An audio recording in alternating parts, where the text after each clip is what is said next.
કેમ છો મિત્રો? આ જે પાછળ જે દેખાય છે એ મારા જ ખેતરનું જીરું છે.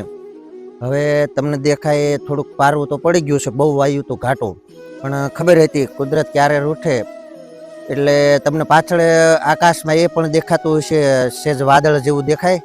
હા, તો આજે ગઈ સાંજે જ વરસાદ આવી ગયો તો અને જીરાના પાકને, ઘઉંના પાકને એટલે કે શિયાળુ પાકને આ કમોસમી વરસાદ માવઠું થાય એટલે કોઈ પણ પાકને નુકસાન તો કરે જ.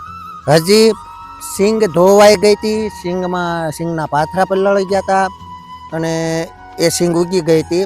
એ જે વેચવાની બાકી છે ત્યાં પાછું બીજી આફત આવી ગઈ છે.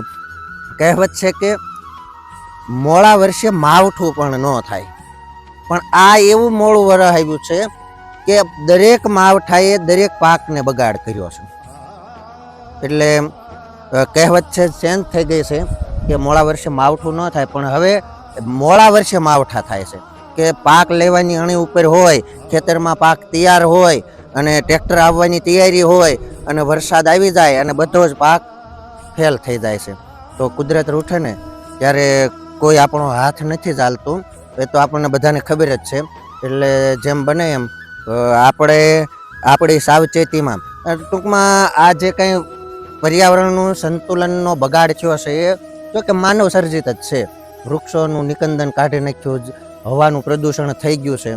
તો આ બધાનું હવે આપણે જેમ બને એમ વૃક્ષો વાવી અને આ જે પર્યાવરણનું સંતુલન છે એ જાળવવાનો પ્રયત્ન કરીએ એવી બધા પાસે વિનંતી છે. તમારું શું કહેવું છે? કમેન્ટ કરજો.